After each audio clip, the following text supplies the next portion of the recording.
Thank you for joining me in my session about how making AWS user communities more inclusive.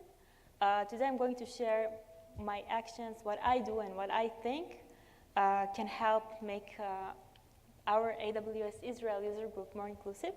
And I think this also applies to other technical communities and to the entire technical field as well.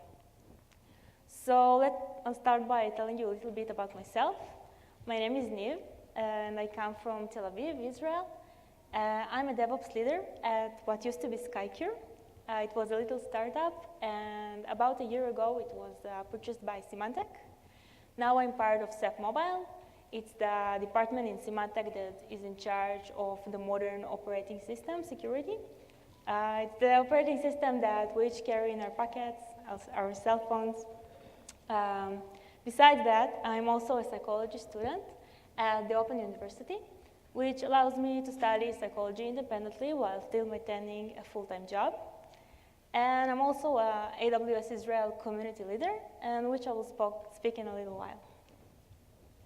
What am I going to talk about today? I will speak about women-only communities. I will mention some pros that women-only communities have. Some of them are quite obvious, and I'm sure you've heard about them before, while others are a bit more specific to Israel and to the population that we have. I'm also going to speak about cons of women-only communities.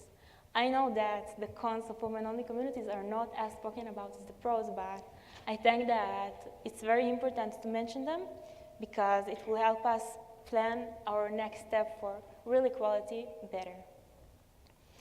Everything I'm going to say is my perspective and my opinion. I know that there are lots of people who work at this, who work at making communities more inclusive and the entire field more inclusive. I'm not one of these people. I just can share my perspective and what I see as a woman and as an employee in the technical field. So take everything, remember that I'm not a professional. This is not my job. And the bottom line of my talk will be what I think should be the next step for real gender equality.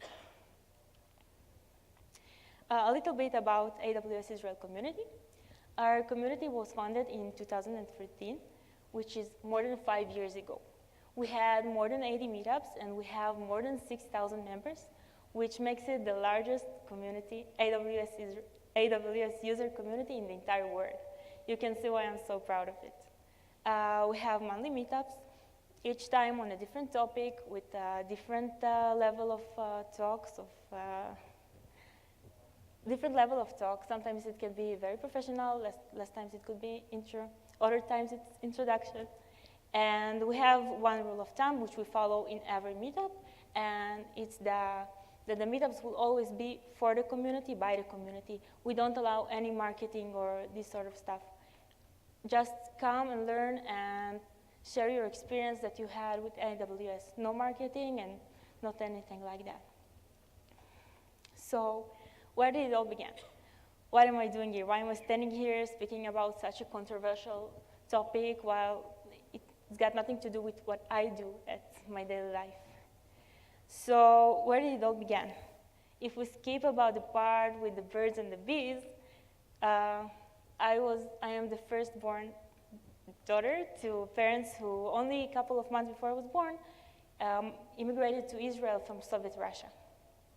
So I was expected to fit very particular cultural norms about what I wear, how I look, or even what my hobbies are.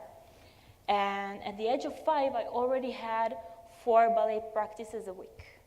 And I had a huge amount of dresses in my closet, but they always got torn up because I rather running and jumping around than sitting and playing with dolls. And the ballet didn't last very long either. I had my parents to sign me up for karate instead. And at the school, when we had music education, while all the girls in the class chose to learn how to play the piano, I was sure that me and the French horn were made for each other. And so it went on, and when I was in the 8th grade, I decided that I want to join to a project that it got 8 hours after school, which you go and you start to learn for your Cisco certification.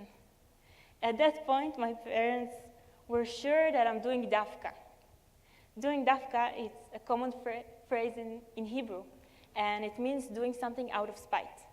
And till this day, my parents are sure that I was doing dafka when I didn't follow those cultural norms and I didn't fit the patterns that they expected me to fit. But I'm sure that I didn't, because I just pursued what I like to be and what I pursued my interest.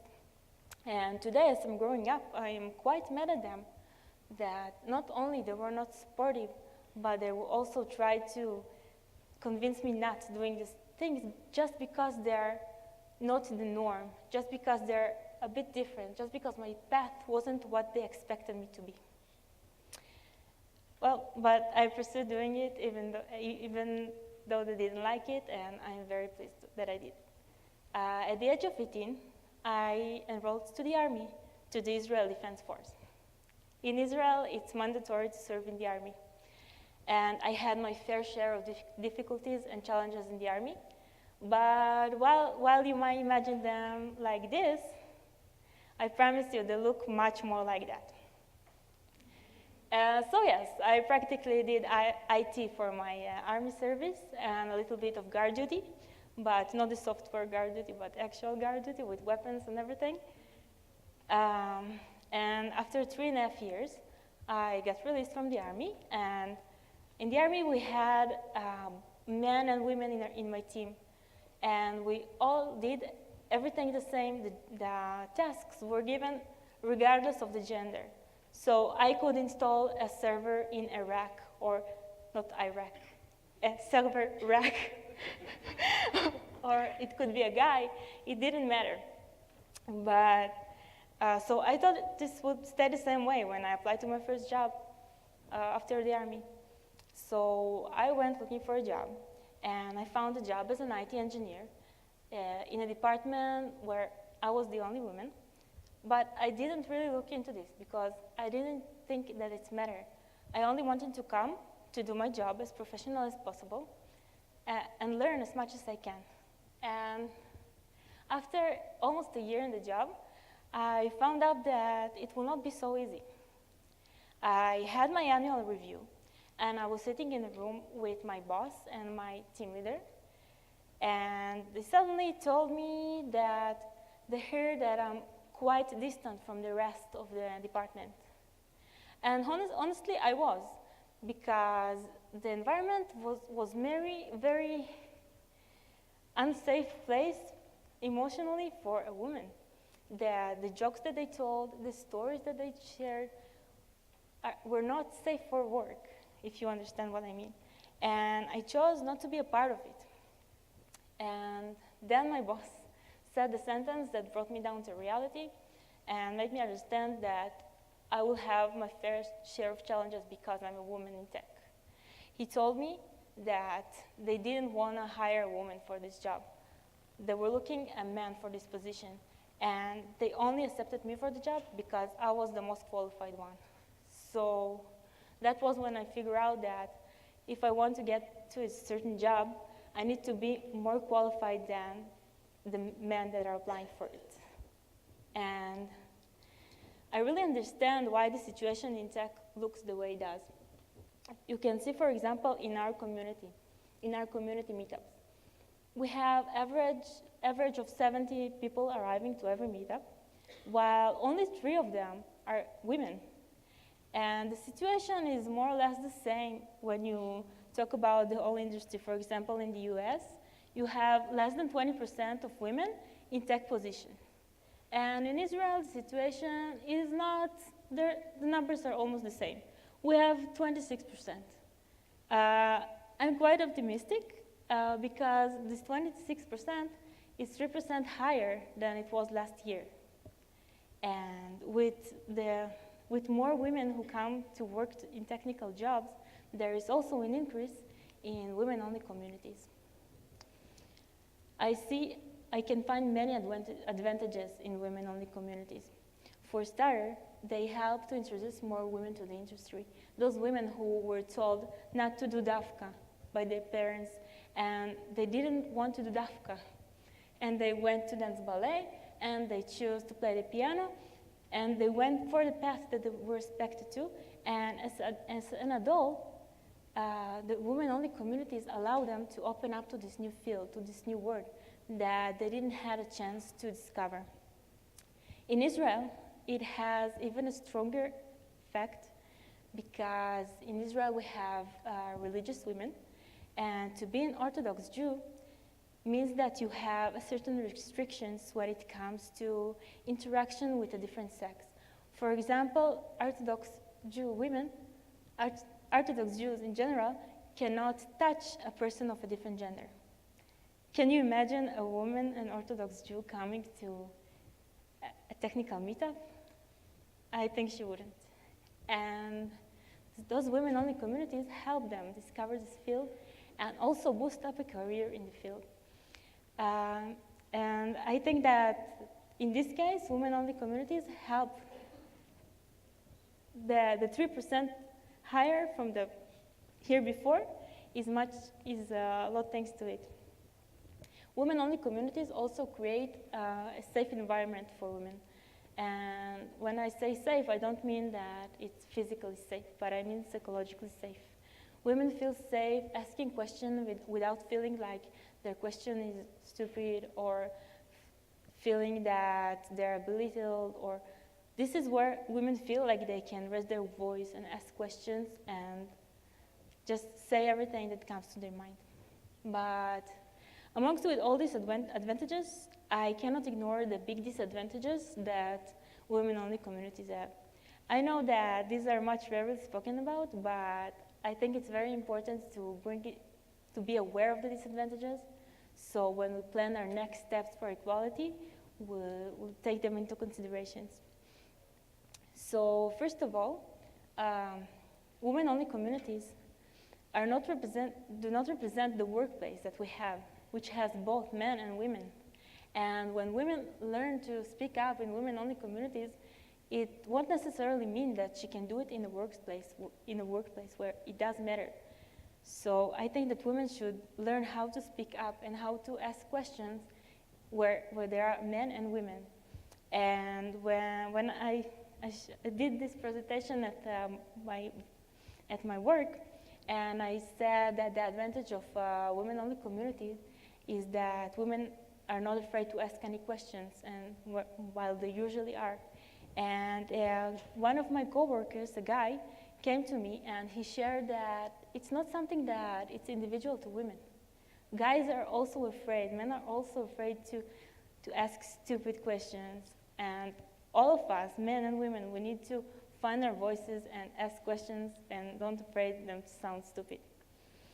Another thing that bothers me even more is that women who go to women-only events tend to skip gender-mixed events in the same topic.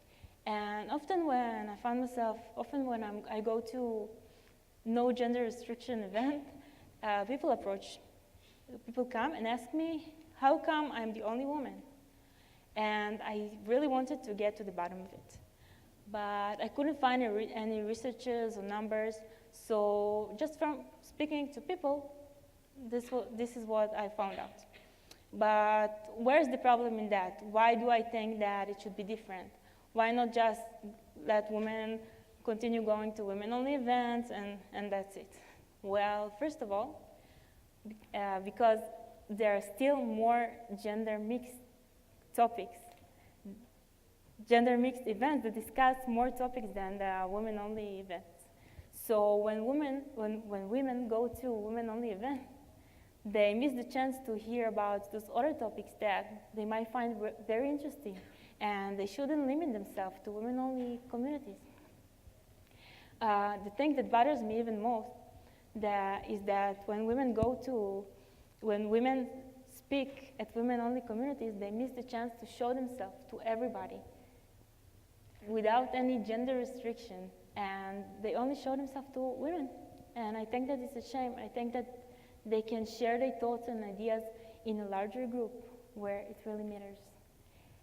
The last thing, I think it's a little not easy on the ear, but it's really important for me to say.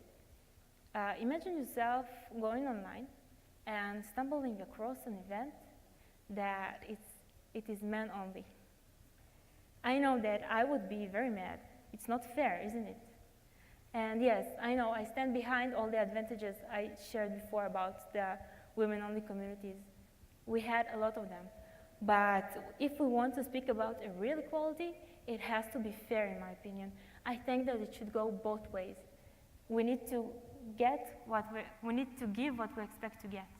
And this is why I think that in the next steps, we need to see how we tone down the women-only communities, and we stop making some gender restrictions like we don't want to see in the other way around. So what can be done to make communities more inclusive? Well, first of all, we can proactively encourage women to join gender-mixed communities. What I did was find forums online that are women-only and proactively invite them to join me in gender-mixed events. For starters, it gave them the notion that they won't be the only women there because I will also be there. And second of all, they will also, now they know about this event that maybe they didn't know about earlier. Another idea that I could come up with is collaborating with women-only communities. I think that it's a really win-win situation because you get more members to your community and you get more inclusive community with new people. And the women-only community gets an event that fits its interests, and also the women get a chance to go to a little different event that maybe they wouldn't go if it was in a different way, and they're still doing it surrounded by many familiar faces.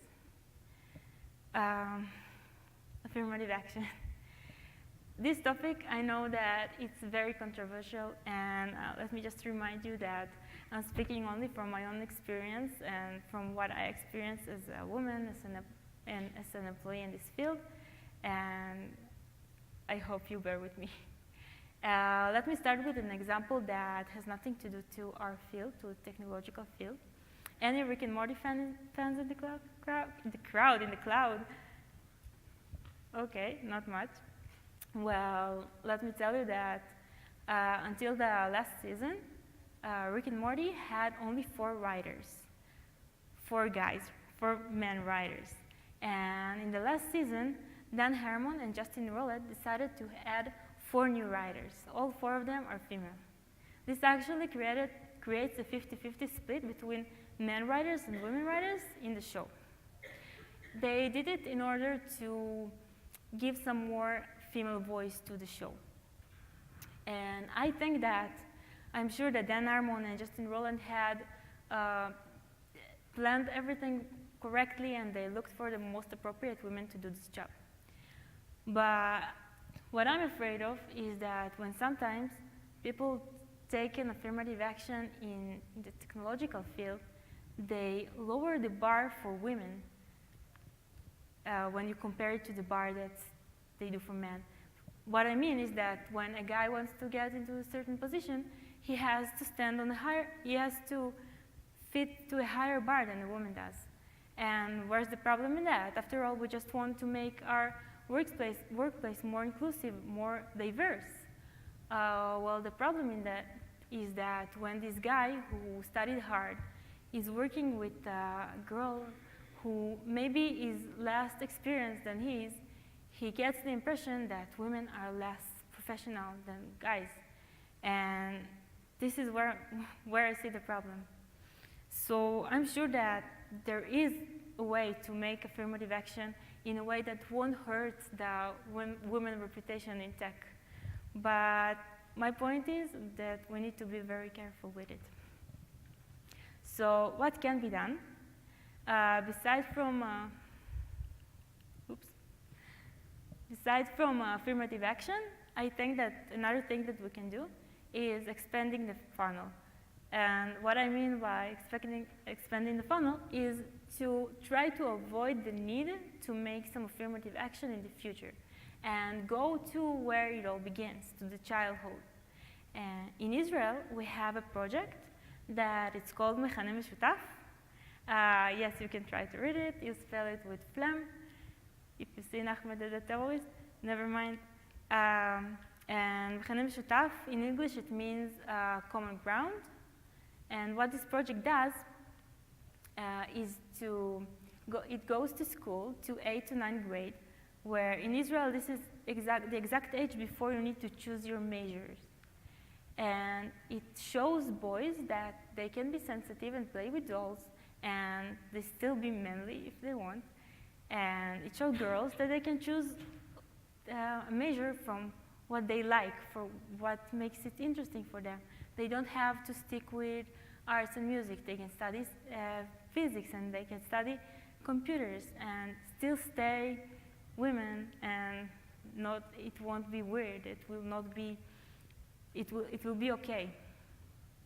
So I think this project is a great way to raise the next generation in a way that we won't need affirmative action on women-only communities. Another thing that can be done is tightening the demographic gap. Well, in Israel, I'm sure most of you heard that Israel is sometimes referred to as a startup nation. Well, actually, not all of Israel is a startup nation. Only we have high-tech and big companies only in several locations in Israel, mostly in the center and in the big cities. For example, you can take a look at Carmiel, the city I grew up in, and Tel Aviv, the city where I work at. It's a day and night difference, isn't it? But no, seriously. Israel is a startup nation only thanks to a few very specific locations where there are these jobs, that high-tech jobs and startups. And there's a project called Apple Seeds Academy that helps to spread the high-tech and the technical world through the places that are not part of them. For example, in this map, you can see that the blue locations are what makes Israel the startup nation. And I know that in this picture it's hard to understand that Israel is a very small country, and I dare you to look it up in the globe. I don't know if you'll find it. But even though it's a small country, we have much more cities than the 8 you can see in blue. And what Apple Seeds Academy does is to bring the technological world and help people of all ages to get to know this word in all the pink locations. And I think that this does a great job in diversity. It also works in places where there are minorities, which you can see the demographic gap is bigger. So I think it does a great job. Another thing that can be done is creating a safe and comfortable environment for women. And again, I don't mean safe physically. I'm sure that all of you who work at corporates or even in the medium or small companies have those guidelines where you need to make the workplace out of free of harassment and all these things. But when I say safe environment, I mean psychologically safe, and we need to hear everyone out. Not only the people who think the same as we do, but also people who take differently. And we need to really listen to them. Even if we eventually don't go in their way, in their path, I think that everybody should get a place to say what they think and to share their thoughts. And I think that it goes both ways. It goes for women as well. And that we need to find the way to raise our voice and to share our opinion in a way that don't get hurt by everything that is different from what we're thinking, and accept other opinions. And that's it. In the remaining time, I would like to, not much of a Q&A, but more of a discussion. I would like to hear your thoughts and opinions and to know what you think.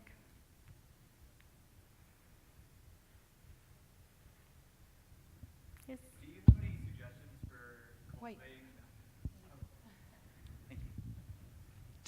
Do you have any suggestions for cultivating that psychological safety in a meetup group that maybe only meets once a month? So it's one thing to cultivate it in a team at work that you're seeing every day, but with a meetup group and it's only once a month and then some online communication in between. So do you have ideas for going about cultivating that safety? So if I understand correctly, you're asking me if I have an idea on how to make it work in a communication that is mostly online. Right, yeah. Correct. So I think what I said also is true in this case. I mean, you can find women-only communities online. Maybe not you, but I'm sure that you know professional women who is part of your community, and she can go online and join some women-only communities and ask them to join the forums that you use online. I mean, we have our Slack. I don't know if it works for you. So you can ask her to send out Slack invitation or share your user group on Facebook or on meetup.com. I think this will work online as well.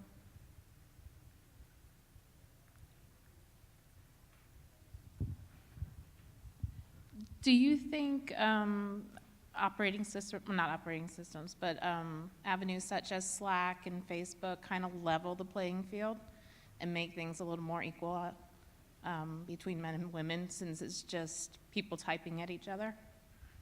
I never thought of it that way, but okay, let me answer you with something that I read sometimes.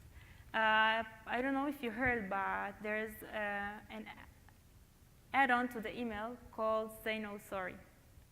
There is this woman, unfortunately I can't remember her name, but she created a plugin for the mail that is meant for women to use, because she found out that women are often writing in a more apologetic way.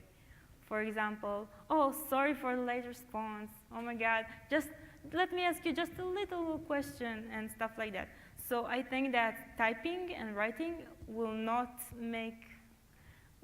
tighten the gap between men and women. I think that even when typing and writing, women tend to be more insecure about the way they interact. And I think that, for example, for me, being aware of the fact that I am more apologetic, that I'm too apologetic when I write down emails, the fact that I'm aware of it made me want to work on it. And every time I finish an email, I go over it and I make sure that I wrote down the things that I needed to write down and not anything touchy. And I think it helps people to take you more seriously. Did it answer your question? I'm coming. Hi. I think you captured some of the challenges really well. The thing I guess I'd like to build on that, some of the work we've been doing, is recognizing, I think, the confidence gap between men and women. Certainly we see it when it comes up to sort of end-of-year performance reviews, and the men are far more, I've just saved the planet, and the ladies are sort of, well, I'm doing an okay job, and actually they're not, they're doing just as great a job as everyone else. So it's about how do you build confidence then in your female community to sort of make them recognize that they are better than what they seem to think they are. Can you ask it again? I didn't hear. Well, I guess it's less of a question really, just more of a, for us it's around, what action can you make in building confidence in the female community? So it's about maybe training or something like that in terms of building up the confidence levels, so they recognise they are at the same level or higher than the other colleagues around them. Yeah, this could be a great idea, like making them aware that the fact that they are more shy or more self-conscious doesn't make them less professional. And I spoke about it just before my session started, about the fact that just saying that guys are as afraid and as scared as girls are makes it even easier to ask questions out loud. And I think just things that make women aware that everybody is afraid and everybody has this imposter syndrome, that everybody can feel like they're not professional enough. Sometimes the knowledge, the notion of it can make it enough to reach some level of security. Hello. So I think you touched on that as well with the last question. You said that you want to make sure you're not apologising as much in emails. Do you think that as guys we need to actually apologise more? Are we too brash at times? Do we need to do something to change our behaviour? What's your thoughts on that? Okay, so let me make myself clear. I think that we all need to apologize whenever we do something wrong. By not being so apologetic, I mean that sometimes I find myself stating a fact like a question, like somebody is asking a question in the room and I find myself knowing the answer, pronouncing it like it was a question because I was insecure, because I was not sure. And when I said that we need to be less apologetic, this is what I meant. But I think that everybody needs to be polite, and it has nothing to do with men or women. That's it.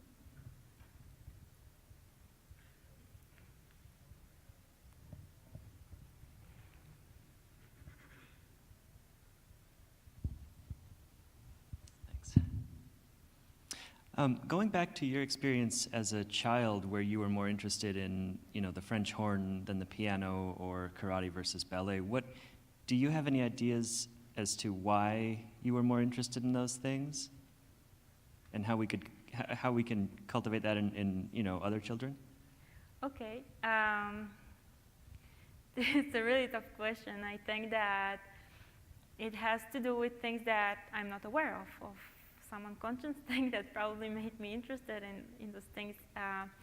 I think I'm just a more technical person. I always loved disassembling things and assembling them, and this is what I found interesting. But I don't think that we need to enforce any interests on people. I mean, I think that if my kid maybe one day would wanna go dance ballet, even if she's a girl and her favorite color would be pink, that would be also okay. She doesn't have to study computers.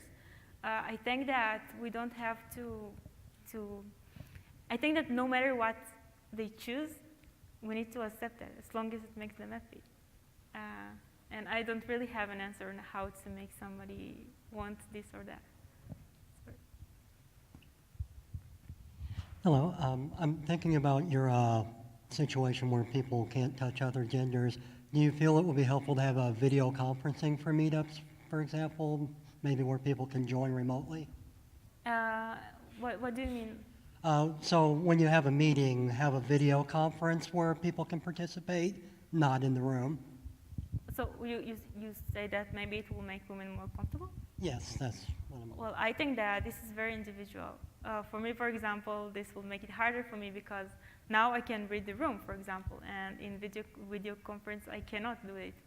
Maybe other person would prefer that because he can put himself on mute when he's got nothing to say. So I think it's very individual. Okay, I just want, because in the U.S. the workforce is becoming more and more remote, and I find there's actually less jokes and less harassment when everybody's not in the same room. Okay, I don't think that we should separate men from women in order to avoid harassment. I just think that we should make it clear that there shouldn't be any harassment. This is kind of a question for everybody. I am new in my position. I've been there a little less than a year, and I don't work with a lot of other women.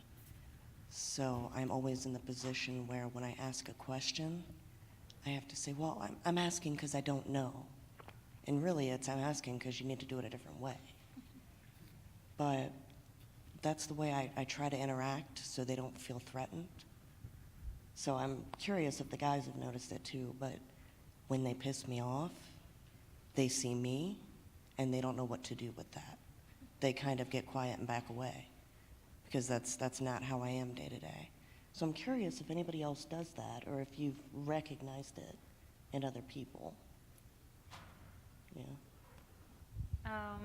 Do you think it would matter? Do you think it would be different if you were a man?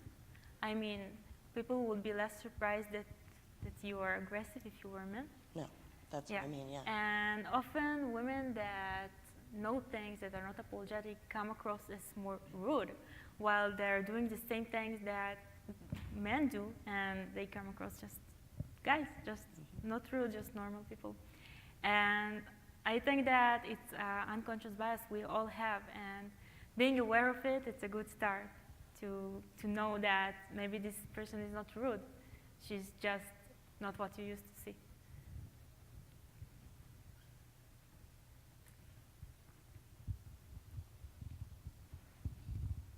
Hey there. I'm wondering if there's anything that could be done, like to say, talking about, say, community meetings or sort of meetups or anything. You know, you might see at certain meetups, you might see pronoun tags, you might see certain groups might have accessibility statements, they may have code of conduct. Is there anything that could be done at meetups to say, I'll have a statement saying that it's a, you know, it's a safe environment for women, or that, you know, I'm wondering if the community can adopt some sort of statement that says that it's a safe place for women, you know, proactively and outwardly. Thoughts on that? What do you think about the idea that collaborating with women-only communities? Like you have a woman community leader, and you find her online, not in a disturbing way, just like you chat with her on LinkedIn or on Facebook or whatever, and you suggest to do something together. And I think that it's a great way of saying we make women feel comfortable in our meetup. This is a solution that works for me. Yeah, good idea.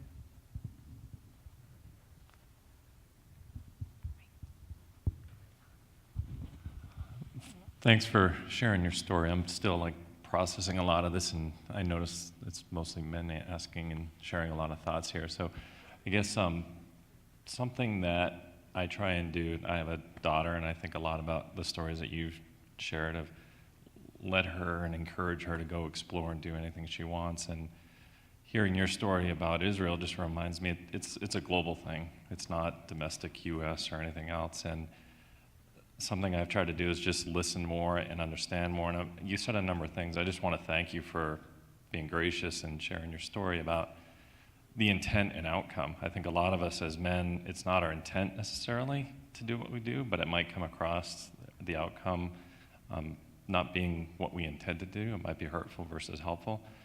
Where I work, we have a women in IT community. It's really large, and it was definitely a private community at first. And they educated the men why they were doing it, and they get to a point of maturity where they open it up, and now we consider ourselves allies. And it starts with this. It's just having the conversation, having the narrative, and being comfortable to say, you were stupid, you made a mistake, and this is how I felt. But also being open to us, because we live in a pretty protective world too. You mentioned people in the workplace, and you know, as a male leader in an organization, it's not a great place to go. Like if I have a woman on my team, how are you doing? I might know she's pregnant. I have relationships, so I'll ask them how they're doing. That's a pretty sensitive thing where a lot of my peers won't, and I understand the women might not want to be asked that either, because are you asking me because I'm not coming back to work? You hit on a lot of things, which is it's a really uncomfortable thing. I think about the more I've researched, like through the 80s, it was pretty close to 50-50. We didn't talk about it and really highlight it, but I have a mainframe team, and it's actually 52% women compared to men. That's also because of when they started in their careers, and if you talk to them, they don't think it's a big deal until they look at their peer group on the distributed side. So I'll shut up here and just say, thanks for kind of facilitating the conversation. I don't really have any answers other than to say, I think it's a lot more of what we're doing here. It's about education. It's about having those hard conversations and just being open to trying different things. So thanks, I really enjoyed it. Thank you. And I really think that there are more challenges than ideas and solutions when it comes to what to do and what not to do, how to make this field more inclusive. But I think that if we speak about these challenges openly and without getting offended, we will be on the right track to mending them, to find a real solutions.